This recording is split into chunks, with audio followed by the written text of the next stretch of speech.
Knee pain, back pain, shoulder pain, ఎటువంటి మొండి నొప్పులనైనా తగ్గించే clinic Indo British advanced pain clinic.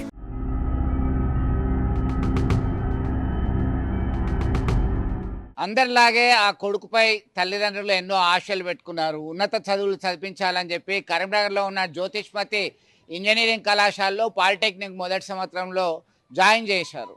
సరిగ్గా నెల రోజుల క్రితం ఈ ఆవేదనకి అంతు లేకుండా పోయింది.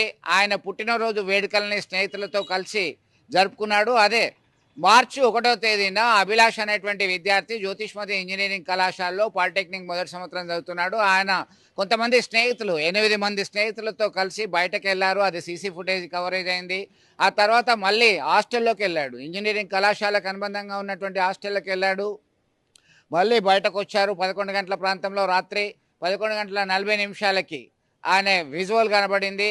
ఆ చివరి నిమిషాల్లో 18 నిమిషాల పాటు మాట్లాడారు. మరొకరితో నిమిషం పాటు మాట్లాడారు. మళ్ళీ చేస్తా అనే లోపే ఒక విషయం ముఖ్యమైనది చెప్తా అనేటువంటి క్రమంలోనే ఫోన్ డిశ్చార్జ్ అయిపోయింది.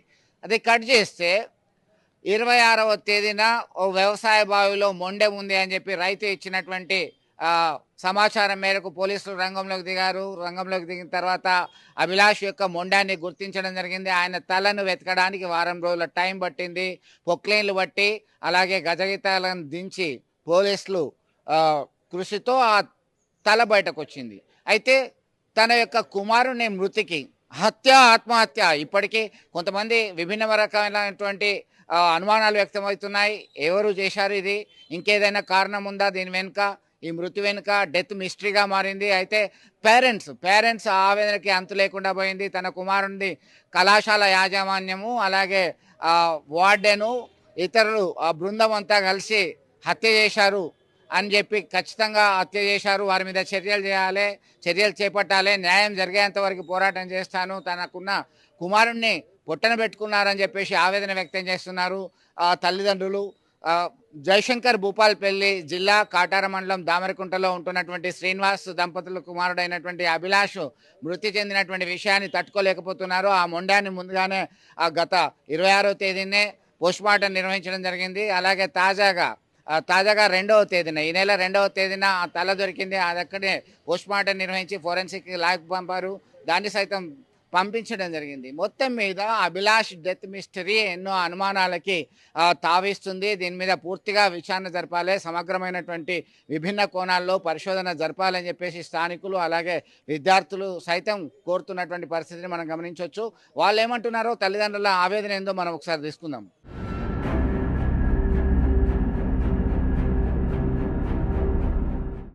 ఫోన్ చేసి డాడీ బర్త్డే ఉన్నది అంటే బర్త్డే నాకు అక్కడికే బిడ్డ పైసలు ఇప్పుడు కొట్టాను బిడ్డ అంటే 4 తారీఖు కొట్టు డాడీ 5 తారీఖు పుట్టినరోజు చెప్తుంటా అన్నాడు.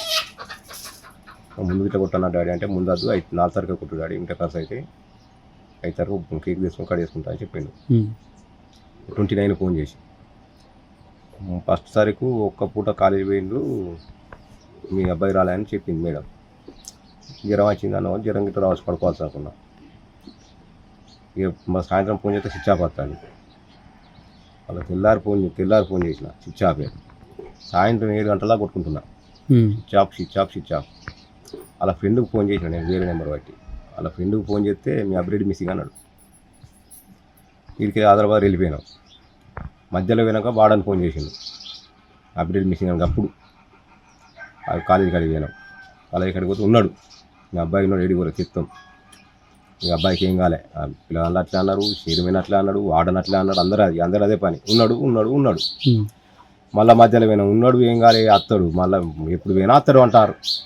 3 తారీఖు కాంప్లిమెంట్ ఇచ్చి మా అబ్బాయి ఒకసారి చెప్పి నాకు ఏమని చెప్పినట్టు నాకు హాస్టల్లో టార్చర్ పెడతాను డాడీ అని చెప్పిండు. టార్చర్ పెడితే మరి ఎవరు బిడ్డ అంటే నాకు సీనియర్లు ఉన్నారు, ఆ చైర్మన్ వాళ్ళకు చెప్పించి నాకు టార్చర్ పెడతానని చెప్పిండు. ఇంకా ఒకటే మాటగా నన్ను మాట్లాడినా.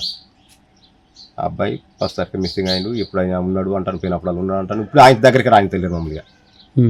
పోలీస్ కంప్లైంట్ ఇచ్చినాం. నా కొడుకు చనిపోయడానికి కారణం chairman plus warden Nagaraju, chairman వాళ్ళ కొడుకు.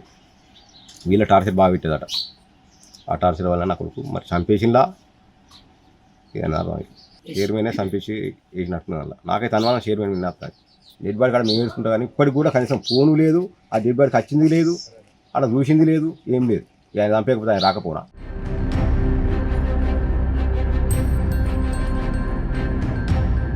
8 రోజులు పోలీస్ స్టేషన్ పోకట ఆడికి అచ్చుడు వార్డెన్కి ఫోన్ చేస్తే కనీసం రెస్పాండ్ కూడా కాలే. ఇట్లా ఏమైనా మిల్స్ గిట్లా పెడతారని అట్లా కూడా ఫోన్ చేసినాను వార్డెన్కు.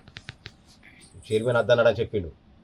అట్లా బయట అయినా తిరుగుడు బస్తాలకు వచ్చి కూర్చున్నాడు, బయట అయినా తిరుగుడు బస్తాలు వచ్చి కూర్చున్నాడు, తిరుగుడు అచ్చుడు పోలీస్ స్టేషన్ పోకట. ఆ యజమాన్యానికి తొత్తులై పోలీసు వాళ్ళు మొత్తానికి పట్టించుకోలే. తిరుగుతానం, అటు పోతానం, ఇటు పోతానం, అదే పరిచయం చేసుకుంటున్నాడు. చనిపోయి డెడ్ బాడీ వాళ్ళు గుసగుసాడుతా అంటే మేమే ఊరిపోయి చూసినాక ఆ డెడ్ బాడీ తీసినాక కూడా కనీసం చైర్మన్ రాలే, వార్డన్ రాలే, రెస్పాండ్ ఇప్పటి వరకు కూడా రెస్పాండ్ కనీసం ఫోన్ కూడా చేయలే. ఇప్పుడు అంటాను చనిపోయినాక ఇప్పుడు ఏమంటానంటే ఇప్పుడు అది తాగేది, మందు తాగుతారు, ఇది తాగుతారు, అది దాకా ఏది లేదు, ఏ వర్షన్ అనలే. ఇప్పుడు చనిపోయింది కదా, ఇప్పుడు ఇదోటి పెడతాను అన్నట్టుగా. ఇప్పుడు అంతకుముందు ఏమనలే. మీ వాడు గంజాయి తాగుతారు అంటాడు, మీ వాడు మందు తాగుతారు అంటారు. ఇప్పుడు గంజాయి తాగేటోళ్ళకి అప్పుడు అలా తెలియదా? మాకు ఇంటిమేషన్ ఇవ్వలే. ఇప్పుడు ఏడికి తాగిండు, ఇప్పుడు చచ్చిపోయినాక అది తాగిందా? ఇప్పుడు చనిపోయినాక ఇవన్నీ అంటారు. మాకైతే తెలియదు. అమ్మాయితో మాట్లాడిన పోలీసు వాళ్ళు అన్నారు. పోలీసు వాళ్ళు ఆ కోణంలో పోయినాం ఏం లేదు అన్నారు. వాళ్ళు కూడా ఆ కోణంలో పోయినాం మేము, వాళ్ళ కూడా ఏం లేదు వాళ్ళు అన్నారు. నాకు ఇబ్బంది మీద డౌట్ లేదు, యజమాన్యం మీనే డౌట్ ఉన్నది. చైర్మన్ వాడను, చైర్మన్ కొడుకు న్యాయం కావాలి. నా కొడుకు చనిపోయినందుకు న్యాయం కావాలి. నాకు న్యాయం జరిగేదాకా ఎంత దూరమైనా వెళ్ళిపోతా, ఇడిచిపెట్టే ప్రసక్తి లేదు. చైర్మన్ మాత్రం ఇడిచిపెట్టా. అనుకుంటున్నాను.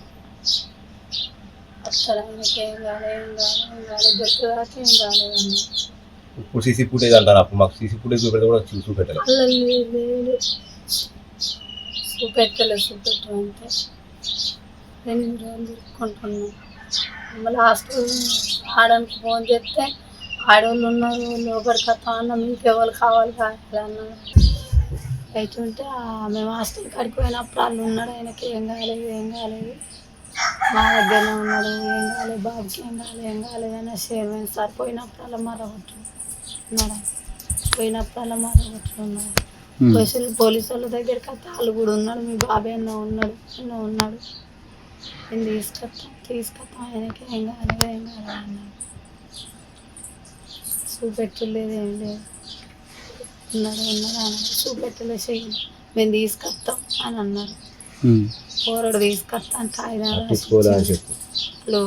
తీసుకొస్తా అంటే వెళ్ళారు, తీసుకొస్తాను అన్నారు, తీసుకురాలేదు.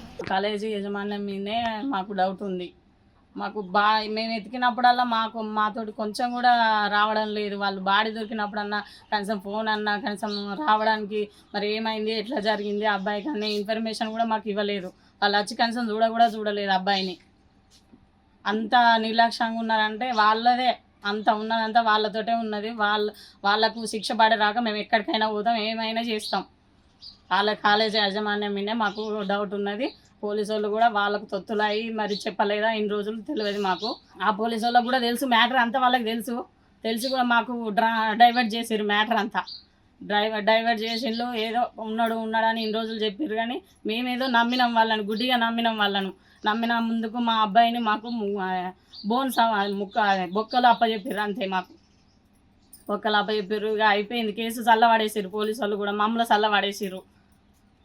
మాకున్నదంతా కాలేజీ యాజమాన్యం మీదే డౌట్ ఉన్నది, వాళ్ళనే శిక్షించాలి. ఫ్రెండ్స్ కూడా మీ అభిలాష్ మంచోడు, అభిలాష్ ఏమన్నా గొడవలు అయితే కూడా అతనే మంచిగా సర్ది చెప్తాడు, మీరు గొడవ పడద్దని చెప్తాడని మాకు చెప్పేది. ఏ విషయమైనా మాకు చెప్పేది, మేము పిన్నిని కాబట్టి మాతోటే బాగా క్లోజ్ ఉంటాడు. అలాంటి అబ్బాయిని ఇట్లా తీసుకుపోయి చంపడం ఇదైతే ఘోరం.